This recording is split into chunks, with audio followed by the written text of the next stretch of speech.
channel Science with Mosmi. Let's start our chapter. Third, mindful eating, a path to a healthy life. Then we have performed our test for starch and test for fat. In this part, we will start it from test for protein. तो फिर ये protein के test से हम शुरू करेंगे. Protein के test के लिए क्या किया जाता है? We have taken the part of some of the food. We have taken potato, cucumber, bread, some boiled rice, boiled grams, crushed peanuts, all these things. And now what we will do with that? We will do the take food items tested in previous activities में वो सारे हम लेंगे and make a paste और powder, उसका एक paste बनाएंगे या फिर पाउडर बनाएंगे. एंड सभी में से इच फूड आइटम में से हम इसको ये पाउडर कैसे बनाएंगे? पेसल और मोटा से बनाएंगे. तो हाफ टी स्पून ले लेकर हम सेपरेट क्लीन टेस्ट ट्यूब में डालते जाएंगे. फिर आगे हम क्या करने वाले हैं? हमको इसी टाइम कुछ प्रिकॉशन लेना है. जैसे कि ये सब हार्मफुल होता है तो need to be handled with care, बहुत केयरफुली हैंडल करना है. और do not touch any of this chemicals unless asked to do so. अगर आप अपने टीचर को बिना पूछे ये सब अपने हाथ से आप टच नहीं करेंगे क्योंकि ये सारे हार्मफुल हो सकता है. और अगर आपके बॉडी में अगर कुछ ऐसे स्पिल हो गया तो फिर इमिडिएटली उसको वॉश कर दीजिए, नहीं तो कुछ इन्फेक्शन भी हो सकता है. And do not put any of this chemicals into your mouth. और खाने की तो सवाल ही नहीं उठता कुछ भी केमिकल्स को, और सूंघने की भी ज़रूरत नहीं है. तो फिर बच्चों आज आप अभी छोटे हो इसीलिए अपने हिसाब से लेबोरेटरी में you don't act, you just take the guidance of your teacher. अब हम क्या करने वाले हैं? इसमें 2-3 teaspoon of water to each test tube add करेंगे और फिर इसमें ऐड करेंगे 2 drops of copper sulphate solution. Then we will add 10 drops of caustic soda solution.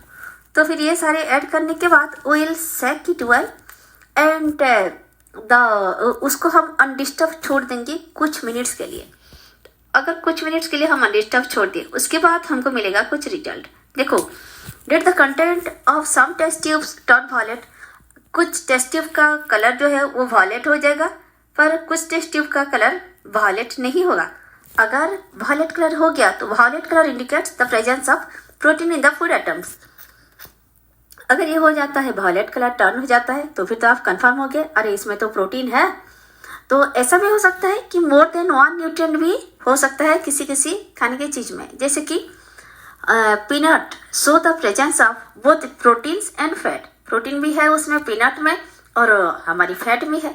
इसका मतलब क्या है? This indicates that any food which we eat may content multiple nutrients. ऐसा नहीं कि इसमें कार्बोहाइड्रेट तो बस कार्बोहाइड्रेट है, उसमें फैट नहीं हो सकता. ऐसे 2-3 प्रकार के न्यूट्रिएंट भी एक ही फूड में रह सकते हैं जैसे हमारी पीनट में है. आइए हमने जो किया था ये टेस्ट अलग अलग खाने के ऊपर, तो फिर उसका क्या क्या रिजल्ट है थोड़ा देख लेते हैं. हम फूड आइटम का नेम लेंगे, उसका colour of the food item before starch, इसके लिए बिफोर स्टार्च टेस्ट करने से पहले उसका क्या कलर था और स्टार्च टेस्ट करने के बाद, आयोडीन टेस्ट करने के बाद क्या टेस्ट निकला, उसका कलर का क्या चेंज हुआ ये देखेंगे. अगर ऑयली पैच टेस्ट करेंगे कि फैट है कि नहीं. और हम colour of the food item for protein test देखेंगे कि उसका कलर पर्पल कलर या फिर वायलेट कलर हो रहा है कि नहीं. उसी हिसाब से हमको पता चलेगा कौन सी फूड आइटम में कौन सा न्यूट्रिएंट्स है. देखिए जैसे हमारी पोटैटो में अगर हम देखेंगे तो ब्लू ब्लैक कलर, पहले ये ब्राउन होगा फिर ये ब्लू ब्लैक कलर हो जाएगा. उससे हमको पता चला कि इसमें स्टार्च है और इसमें प्रोटीन नहीं है या फिर हमारी फैट भी नहीं है. कुकुम्बर को देखेंगे तो इसमें कुछ ज़्यादा कुछ प्रोटीन फैट नहीं पाया जाता है, इसीलिए हमने इसमें ना स्टार्च ज़्यादा है, स्टार्च बहुत थोड़ा सा ही मात्रा में है ना के बराबर, और फैट भी नहीं है या फिर प्रोटीन भी नहीं है. इसे बॉइल्ड राइस देखा जाए तो इसमें क्या होगा, इसका भी कलर चेंज हो जाएगा. जो बॉइल्ड राइस देखेंगे तो उसमें है हमारी थोड़ा सा स्टार्च पाया जाएगा और हमारी फैट और प्रोटीन नहीं है. इसे हम बॉइल्ड ग्राम देखेंगे तो बॉइल्ड ग्राम जो है ये तो प्योर प्रोटीन है, तो फिर प्रोटीन टेस्ट में ये पर्पल कलर हो जाएगा पर इसमें स्टार्च नहीं है और फैट भी इतना नहीं है.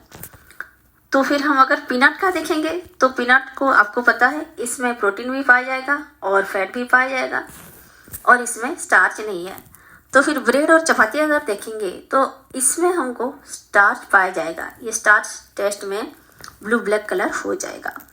अगर बटर देखेंगे, बटर आपको पता है जब आप इसमें ऑयली पैचेस आ जाता है तो ऑयली पैचेस होने से आपको पता है इसमें फैट प्रेजेंट है, प्रोटीन नहीं है और स्टार्च नहीं है।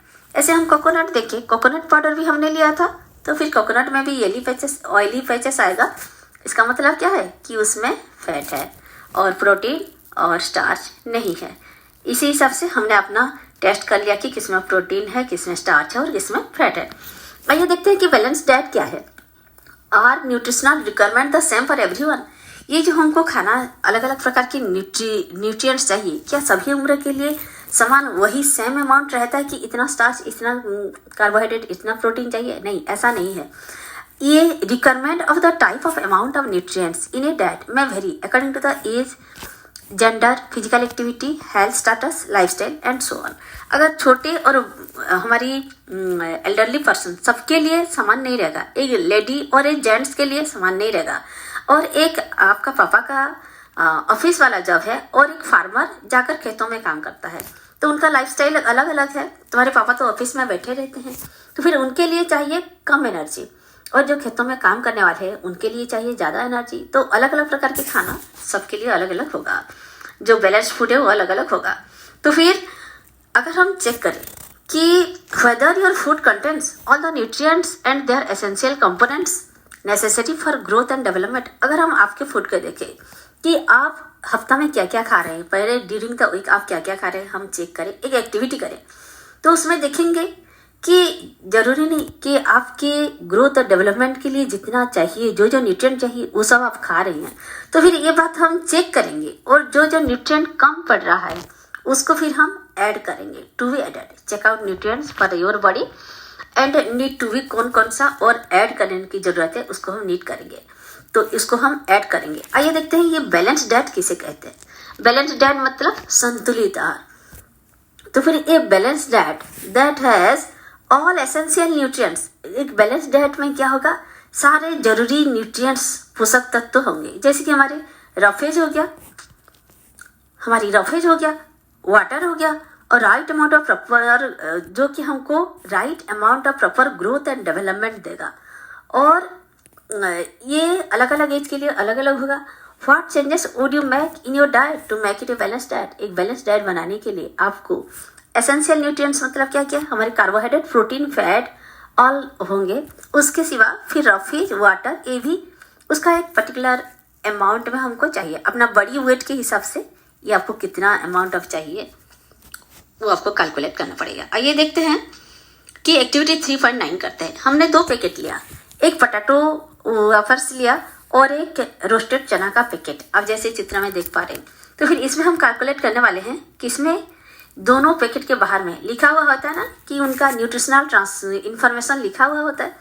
तो 100 ग्राम पैकेट लेंगे तो उसमें हम पाएंगे कि हमारी पोटैटो वेफर्स में जो है एनर्जी है 536 किलो कैलोरी, व्हेयरएज रोस्टेड चना में है ये 355। इनमें फैट होगा, हमारे पोटैटो में होगा 35 ग्राम, तो फिर हमारे चना में होगा 6.26 ग्राम। हमारी कार्बोहाइड्रेट अगर देखेंगे तो देखो हमको पोटैटो में मिलेगा 53 ग्राम, तो हमारे चना में मिलेगा 58 ग्राम। प्रोटीन मिलेगा 7 ग्राम पोटैटो में, तो फिर ये प्रोटीन जाकर मिलेगा 18.64 इन चना में। डाइटरी फाइबर्स पोटैटो में मिलेगा 4.8 जो कि हमको बहुत ही चाहिए, और हमको चना में मिलेगा 16, लगभग जैसे 4 गुना। तो फिर इसी हिसाब से देखा जाए तो इसमें ज़्यादा कैलोरी है जबकि इसमें कम कैलोरी है।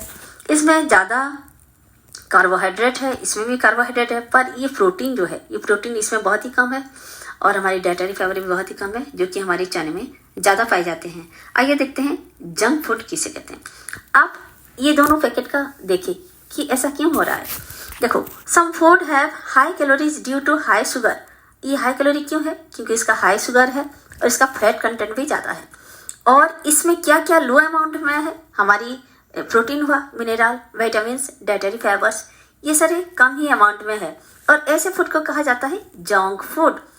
तो ये जंक फूड की कैटेगरी में कौन कौन आते हैं, हमारी पोटैटो वेफर्स जैसे हुआ पोटैटो, इसमें कैंडी बार्स और फिर कार्बोनेटेड ड्रिंक्स, ये सारे हमारे हो जाते हैं। तो फिर इसी हिसाब से हमको अपना हेल्थ मेंटेन करने के लिए हेल्दी फूड खाना जरूरी है। जैसे डॉक्टर फुसिता ने कहे, health is ultimate wealth. Okay, we are continuing Classic Science Curiosity Chapter 3 Mindful Eating A Path to a Healthy Life. Okay, देखते हैं कि ये बिगेस्ट फूड जो होता है, आप जाते हैं मॉल में, उठा लाते हैं आपका मनपसंद कुरकुरे चिप्स वगैरह, तो फिर आप क्या देखते हैं कि इसमें कितना फैट है, कार्बोहाइड्रेट है और क्या क्या है. तो फिर ये biggest food items must have information about the nutrients on their cover. ये जरूरी है कि ये फूड पैकेट के पीछे ये लिखा होता है कि उसमें कितना न्यूट्रिएंट्स है, फैट है, कार्बोहाइड्रेट है, ये सब. इससे आपको क्या मिलता है, इंफॉर्मेशन मिलता है कि इसमें न्यूट्रिएंट का मात्रा क्या है. Sometimes more nutrients are added, जैसे हमारी पोटैटो चिप्स में सिर्फ पोटैटो ही नहीं होता, तो फिर more nutrients are added to food during processing to improve. क्यों ऐड किया जाता है, to improve its nutritional quality. जैसे हमारी आयोडाइज सॉल्ट ऐड किया जाता है, होता है कि नहीं आपके चिप्स पैकेट में, तो ये आयोडाइज सॉल्ट उसमें फोर्टिफाई किया जाता है, फोर्टिफिकेशन होता है. और ऐसे बेबी फूड्स में भी और भी कई सारी चीज़ इसमें ऐड किया जाता है. क्यों, क्योंकि उसको टेस्टी बनाने के लिए. तो इसीलिए इसको कहा जाता है फोर्टिफाइड फूड्स. अरे हमारा एक संस्था है, हमारी गवर्नमेंट का एक संस्था है, जैसे the food safety and standard authority of India. The food safety and standard authority of India, FSSAI. ये एक गवर्नमेंट एजेंसी है और यही रेगुलेट करता है कि फूड का क्वालिटी इन इंडिया क्या होना चाहिए. ऐसा नहीं कि मनमानी हमारी कंपनी, फूड कंपनी कुछ भी डाल देंगे हमारे पैकेट में. उनको एक रूल्स के हिसाब से डिसिप्लिन ओबे करना पड़ेगा. आइए देखते हैं 3.5 millets nutrition rich cereals. Millets कौन कौन सा मिलेट्स की कैटेगरी में आते हैं, किन किन को हम मिलेट्स कहते हैं. और ये मिलेट जो है ये इसमें बहुत न्यूट्रिशन रहता है. तो फिर ये ज्वार, बाजरा, रागी, सनवा, ये सारे हो गए हमारे मिलेट्स. और ये easily cultivated in different climatic conditions. अलग अलग क्लाइमेटिक कंडीशंस में बहुत इजीली उग जाते हैं. और ये जो है ये हाईली न्यूट्रिशियस है. ये ग्रेन्स जो है ये हाईली न्यूट्रिशियस, और इनको कहा जाता है क्या, ये जाने जाते हैं मिलेट्स के नाम से. मिलेट्स मतलब कोई एक नहीं है, ज्वार, बाजरा, रागी, सनवा, ये सारे आ गए हमारे मिलेट की कैटेगरी में.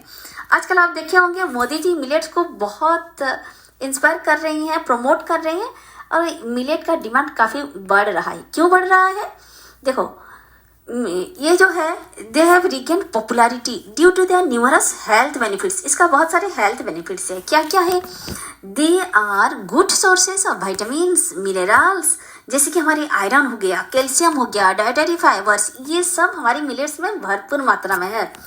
इसीलिए तो इसको कहा जाता है, that is the reason they are called nutri cereals. ये सीरियल्स जो है ये बहुत न्यूट्रिशन से भरपूर है, न्यूट्री सीरियल्स कहा जाता है. तो ये हमारी कंट्रीब्यूट करता है significantly to a balance diet. हमारी डाइट को यही बैलेंस बनाता है. आप अपने खाने में अगर मिलेट्स इंक्लूड करेंगे तो आपके खाना बहुत ही न्यूट्रिशियस होने वाला है, और हमारी नॉर्मल बॉडी फंक्शनिंग के लिए ये बहुत महत्वपूर्ण है, बहुत हमको मदद करता है. आइए देखते हैं फूड माइल्स क्या है. From farm to our plate. How does food reach from farm to our plate.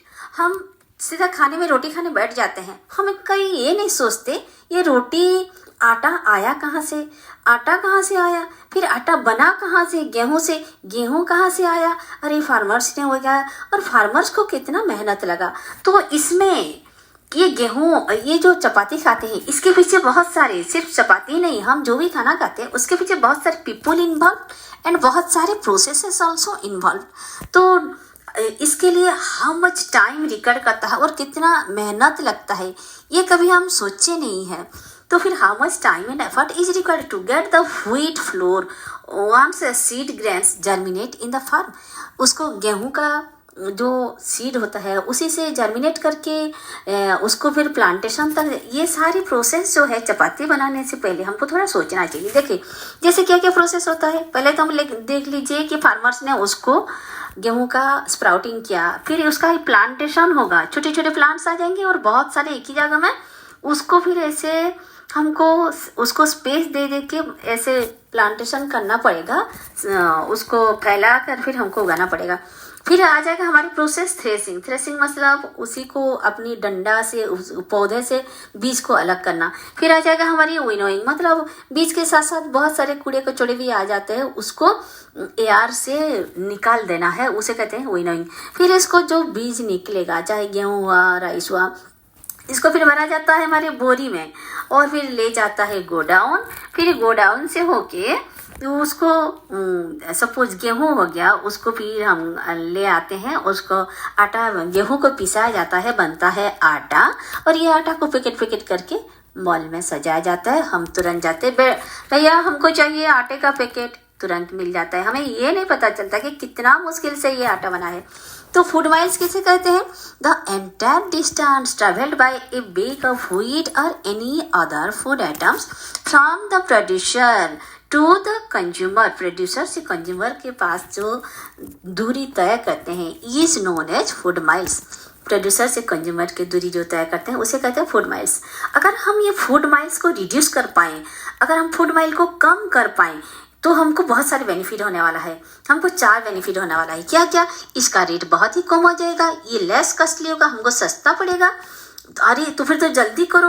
और फिर क्या होगा? Pollution and during its transportation, इसको परिवहन में ट्रांसपोर्ट करने में एक जगह से दूसरी जगह, तो उसमें वो पोल्यूटेड होता है, वो भी कम हो जाएगा।